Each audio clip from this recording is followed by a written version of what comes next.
देखिए देखिए। अब जरा देखिएगा, एक चीज बड़ा इंटरेस्टेड होता है जब भी हम लोग पब्लिक डिबेट करते हैं, तो कहते हैं कि मजदूरों की इनकम 2 गुनी 4 गुनी हो गई है। 2000 रुपए मजदूर कमा रहा है, 1500 रुपए कमा रहा है। आज मजदूर भी साथ में है और दिल्ली भी है। चलिए रियलिटी चेक करते हैं। आप ये बताइए, आपके 2000 कमा रहे हैं क्या डेली का? भाई साहब हम 1,500 रुपया कमाते हैं और उसी में परिवार चला रहे हैं। कोई हमें 5 रुपया अभी यहाँ तो महावल है, महावल के हिसाब से कोई खुल जाता है, बोलता है भाई काम रोड से, उस समय हम बैठ जाते हैं। हमें अब अभी विधायक है, अब ना हमें दे दिएगा ना, कोई मायावती हो व कोई भी हो विधायक में कोई हमें देने आएगा नहीं। यानी 600 रुपए में परिवार चलता है ढंग से? नहीं चलता है जी। 600 में 1200 का सिलेंडर कैसे भरवाएंगे? बेटे को पढ़ाएंगे कैसे? खाना कैसे चलेगा? किराया कैसे चलेगा घर का? अब यही बात तो है ना। अब मजदूर आदमी बोलता है तो उसके ऊपर जवाब आती है, तू कैसे बोल दिया? कैसे बोल दिया? कहो कि संविधान ने जुबान दिया है, अम्बेडकर ने अधिकार दिया है, बोलेंगे। कब तक रोकोगे? बोलेंगे। दिल्ली में यूनियन तो वो सब हटा दिए। यूनियन क्यों हटा दिए? यूनियन इसलिए हटा दिया कि गरीब बोलेगा तो सत्ता का सिंहासन डोलेगा, इसलिए यूनियन हटा देंगे। लेबर का इस समय तरमीत इतनी बढ़ रही है, लेबर कैसे मेहनत कर रहा है। चलिए जी, बहुत देखिए प्रेशर भी बड़ा है। मत बोलो, बिल्कुल मत बोलो। लेकिन सवाल वही है कि अगर 600 रुपए कमाने वाला 1200 का सिलेंडर कैसे भराएगा? घर का किराया क्या देगा? बेटे को पढ़ाएगा क्या? कुछ बचाएगा क्या? सवाल ये है। इस पर ना सत्ता बात करना चाहती है, ना विपक्ष बात करना चाहती है। पर त्रिकोणीय मुकाबला देखने को मिलेगा। एक तरफ जहां आम आदमी पार्टी के सही राम पहलवान है, वही भारतीय जनता पार्टी के रामवीर सिंह भिदोड़ी इस समय मैदान में है। तो वही बीएसपी ने अब्दुल वासिद को प्रत्याशी बनाया। तो क्या दिल्ली का माहौल बदलने वाला है चुनाव में? क्या इस बार दिल्ली की 7 सीटों पर बीजेपी क्लीन स्वीप करने से रोकेगी बीएसपी? चलिए उनके प्रत्याशियों से जानते हैं आज का मौजूदा माहौल क्या है। जिस तरीके से लगातार आप सबका प्रदर्शन चल रहा है, लगातार लोगों के बीच में जाकर जन आशीर्वाद ले रहे हैं, क्या लग रहा है इस बार दिल्ली की 7 सीटें जो क्लीन स्वीप की थी बीजेपी, इस बार रोकेंगे और गठबंधन भी इस बार घुटने टेकेगा? देखिए, आप माहौल की अगर बात करें तो पूरे देश में बहन मायावती जी का माहौल है। यूपी में हम बहुत बड़े कैडर के साथ जीतने जा रहे हैं और यूपी की हवा दिल्ली में चल पड़ी है। मैं बहन मायावती का एक बार फिर से गुजारिश करूंगा, उन्होंने एक बहुत ही ज्यादा कर्मठ उम्मीदवार को यहाँ पे टिकट से नवाजा है। मैं मैं किसी का कंपैरिजन नहीं करता, मगर मैं इनके 10-10 साल के जो चिट्ठे इन्होंने, भाजपा हो चाहे आम आदमी हो, दोनों ने इतना बुरा हाल किया दिल्ली का। आज हम सड़कों पे हम घूम रहे हैं, भ्रमण कर रहे हैं पूरी दिल्ली, पूरी दक्षिण दिल्ली का मैं भ्रमण कर रहा हूँ। जैसा मैंने सोचा था वही पाया, बहुत बुरा हाल है। आप एक मजबूत कैंडिडेट के साथ आप जिताइए मुझे। इसकी 18-19 लाख जो वोट है वो बहन मायावती की झोली में डालिए, क्योंकि अगर विकास के नाम पर अगर आपको 10 साल से ठगा जा रहा है तो आप ठग में नहीं आइए।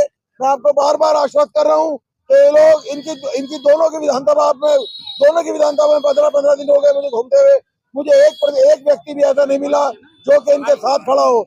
आप समझो कि इनकी लोकसभा विधानसभा का इतना बुरा हाल है तो दक्षिण दिल्ली की लोकसभा का क्या हाल करें? लगातार जिस तरीके से अगर हम मुद्दों की बात करें दिल्ली में, तो दक्षिणी दिल्ली के प्रमुख मुद्दे क्या आने वाले? जिस तरीके से यहाँ पर जाम की समस्या है, टूटे हुए पुल हो या फिर पानी बिजली की समस्या हो, ऐसे तमाम मुद्दों पर क्या इस बार प्रत्याशियों को घेरने का काम करेंगे जो विपक्ष के प्रत्याशी हैं, क्योंकि वो सत्ता में है इस समय? देखिए, मेन जो बड़ा मुद्दा है वो पानी बिजली का ही है। बिजली के नाम पर दिल्ली को इतना ठगा जा रहा है कि आप यकीन मानिए इसमें केजरीवाल डायरेक्ट इन्वॉल्व है। बीएसएस दिल्ली और बीएसएस का, दिल्ली गवर्नमेंट और बीएसएस का ज्वाइंट वेंचर है। जो जिस प्रकार ये नहीं सोचा था शीला दीक्षित ने कि हम इस ज्वाइंट वेंचर को करेंगे और दिल्ली के लोग ठगे जाएंगे बुरी तरीके से। आज 2-2 हजार के बिल जो आते थे, आज 40-40 हजार के बिल आ रहे हैं। 200 यूनिट के नाम पे ठगने का जो काम केजरीवाल ने किया था उसकी बिल्कुल पुख्ता जानकारी मिल गई है। अनिल अंबानी दिल्ली से बिलों के नाम पर इतने पैसे ठग रहा है। कोविड में भी इन्होंने ट्रिपल बिल लिए हैं। उसके ऊपर इतना कर्जा है अनिल अंबानी के ऊपर। उसके बाद एक ही मात्र स्थान है केजरीवाल के जो भ्रष्टाचार से जो पैसे यहाँ से इकट्ठे हो रहे हैं वो अपने इंटरनेशनल लोन चुका रहा है। आज वो अपने आप को बिल्कुल कंगाल दिखा रहा है, मगर वो अपने जहाजों को नहीं छोड़ रहा, जहाज में चलता है, बड़ी लग्जरी गाड़ियों में चलता है। दिल्ली की BSES का जो चेयरमैन है, उनकी वाइफ मीना अंबानी की चेयरपर्सन है। आप समझिए कि यहाँ से दिल्ली से बिजली के नाम पर बहुत लूट गए। आप जल बोर्ड की बात कर लीजिए, दिल्ली जल बोर्ड में फ्रांस की 25 कंपनियों को ठेका दिया हुआ है। क्या दिल्ली में या इंडिया में, भारत में कोई ठेकेदार नहीं है? पानी के नाम पर, बिजली के नाम पर ये लोग इतना भ्रष्टाचार कर रहे हैं दिल्ली में कि दिल्ली की जनता त्रस्त है। चलो यहाँ तो ये तो जमुना का एक वैसा एरिया जिसमें पानी की उपलब्धता है, मगर मैं जाके देखा, मॉडलगंज में देखा, बदरपुर के और इलाकों में देखा, लोग पानी की लाइन में 3-3 घंटे। ये दिल्ली की राजधानी नहीं है, ये दिल्ली की राजधानी के लोगों को ठगा गया है। मैं आपसे निवेदन करता हूँ कि इन ठगों को बिल्कुल बाइकआउट कीजिए। बहन मायावती जी के साथ आप आइए। मैं आपको यकीन दिलाता हूँ, जीतने के तुरंत बाद ही मैं पूरी दिल्ली में ये व्यवस्था ठीक करने जा रहा हूँ। मैं आपसे 5 साल का टाइम नहीं मांग रहा, मैं अगले दिन से एक्शन में आ जाऊंगा। मुद्दे जो आपने कहे कि भाई अगर हम बात करें दिल्ली की, तो 10 सालों से दिल्ली स्टेट की अगर गवर्नमेंट की बात करें तो केजरीवाल मुखिया है, वहीं 10 सालों से केंद्र में नरेंद्र मोदी के नेतृत्व की सरकार है। यानी दोनों ही प्रत्याशी सत्ता में है, पावर में है, फिर भी दिल्ली का हाल बुरा है। दिल्ली को देखिए तो कहेंगे कि शायद मैं बिहार के किसी गांव में घूम रहा हूं, आज भी दिल्ली की बस्तियां ऐसी है।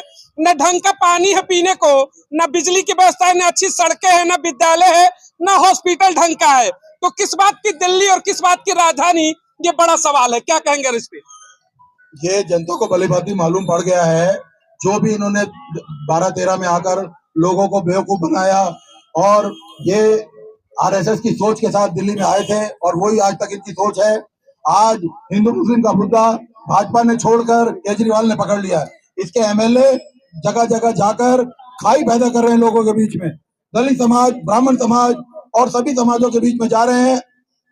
अब हिंदू मुस्लिम की लड़ाई तो जानबूझ करके ऐसे क्रिएट कर रहे हैं इनके MLA। तो मैं आपसे भाइयों से चाहता हूँ कि बिल्कुल भी किसी की बातों में ना आए। बहन मायावती जी का थर्ड फ्रंट तैयार है। आज बहन मायावती जी इतनी मजबूती के साथ आ रही है कि वो देश की प्रधानमंत्री के दावेदार है। क्या कहना चाहेंगे जिस तरीके से BSP ने प्रत्याशी उतारा अब्दुल वासिफ को दक्षिणी दिल्ली, इस बार समर्थन है आप सबका? बिल्कुल वोट होगा? इंशाल्लाह। प्रत्याशी के ऊपर भरोसा है कि आएंगे तो कुछ बेहतर होगा? जी भरोसा है। दो और चेहरे हैं, इंडिया गठबंधन है, राहुल गांधी और केजरीवाल, उनके प्रत्याशी है सहीराम पहलवान। गठबंधन में जाएंगे या फिर लग रहा है नहीं बहुत ठगा गठबंधन है, अब की बार BSP के साथ आएंगे? नहीं, अब की बार किसी के साथ नहीं। उम्मीद है बहन मायावती पर? हाँ वोटिंग होगा इस बार? हाँ होगा। क्या मुद्दे होने चाहिए? महंगाई का असर है कुछ? महंगाई का मुद्दा है, बेरोजगारी का मुद्दा है। बेरोजगारी है? प्रधानमंत्री तो कह रहे 2 करोड़ रोजगार दे दिए, उनके लिए क्या जवाब होगा? अभी तक तो फिलहाल में कुछ भी नहीं दिए हैं। हैं? अब आगे देखो क्या होता है। यानी जो पकौड़े तलने की बात कही गई थी उससे नाराजगी है? अभी तो फिलहाल में रोजगार मुद्दा होगा, रोजगार का ही मुद्दा है। इसी को लेकर वोटिंग होगा इस बार? इसी को लेकर होगा। क्या कहना चाहेंगे सर, 24 चुनाव में किस मुद्दे पर वोटिंग होगी इस बार? मुद्दा क्या होना चाहिए? बेरोजगारी का मुद्दा होना चाहिए, प्रमुख है। महंगाई को लेकर क्या कहेंगे? महंगाई को लेकर, महंगाई ज्यादा है, महंगाई का मुद्दा है। और महंगाई पर तो बात ही नहीं करते, ना केजरीवाल बात करते हैं, ना BJP के प्रत्याशी बात करते हैं, कहते हैं सब कुछ बढ़िया है। ऐसा कुछ है क्या? नहीं बढ़िया कुछ दिक्कत हो रहा है। इस बार वोटिंग क्या लग रहा है? BSP ने जिस तरीके से प्रत्याशी उतारा, समर्थन रहेगा BSP को? BSP का समर्थन रहेगा। प्रधानमंत्री की बात होती है बार बार की मोदी नहीं तो कौन, तो क्या जवाब आ सकता है कि मोदी नहीं तो मायावती भी ऑप्शन बनेगी तीसरे मोर्चे के रूप में? देश की पहली दलित समाज की बेटी भी प्रधानमंत्री बनेगी, इस बार खुलकर के दिल्ली से ऐलान होगा। ये बिल्कुल ऐलान होगा। पसंद होंगी बहन मायावती प्रधानमंत्री के रूप में? बिल्कुल पसंद है। मोदी का 10 साल के कार्यकाल में कितने नंबर देना चाहेंगे आप? 0 नंबर है। 0 देंगे? चलिए जी, दिल्ली की जनता है, मोदी के कार्यकाल की अगर हम बात करते हैं तो कह रहे कि 0 देंगे। यानी कि जो विश्वास की बात है, केंद्र की सत्ता हो या फिर इंडिया गठबंधन वाले केजरीवाल की जो हालिया जमानत से बाहर है, विश्वास नहीं है जनता को। जनता कह रही है कि आपकी सरकार बदलेंगे, तो इन मुद्दों पर बदलेंगे। बताइए क्या कहना चाहते हैं? महंगाई मुद्दा है कि नहीं बताइए? महंगाई मुद्दा तो है। सरकार कह रही है अच्छे दिन ला दिए, सबको अच्छा कर दिए, नहीं किसी को अच्छा नहीं किया सर। दिक्कत हो रही है महंगाई की। और महंगाई तो आई है। 12-16 सिलेंडर ठीक है या फिर कम होना चाहिए? सिलेंडर तो कम होना चाहिए ना। होना चाहिए। हाँ। भाई BJP के लोग तो कह रहे कि हमने इनकम बढ़ा दी, इनकम बहुत बढ़ गई है क्या? बेरोजगारी होगी, इनकम कहाँ से हो रही है? बेरोजगारी हो गई। और क्या। मोदी कह रहे पकौड़े बिचवा दिए, 2 करोड़ रोजगार दे दिए। नहीं, बिल्कुल गलत है। गलत है। हाँ, मुद्दा होगा इस बार, मुद्दा होगा पक्का। महंगाई के मुद्दे पर इस बार वोट होगा। साला 37 रुपए किलो आटा हो चुका है यहाँ। हैं? दिल्ली में 37 रुपए किलो आटा है। हैं? हाँ क्या। मोदी का है या फिर आ रही है बीजेपी या हम कह रहे हैं बदलाव हो जाए। बदलाव हो जाए। हाँ जी, हैं? हाँ जी। ये आपका ही ठेला है? नहीं नहीं, हम हैं? मजदूर आदमी है। हाँ, मजदूर है। मिलेंगे दिल्ली के और तमाम बड़ी खबरों को लेकर के जनता के बीच में। सर्वे लगातार जारी है। बहुत बहुत धन्यवाद। जय हिंद।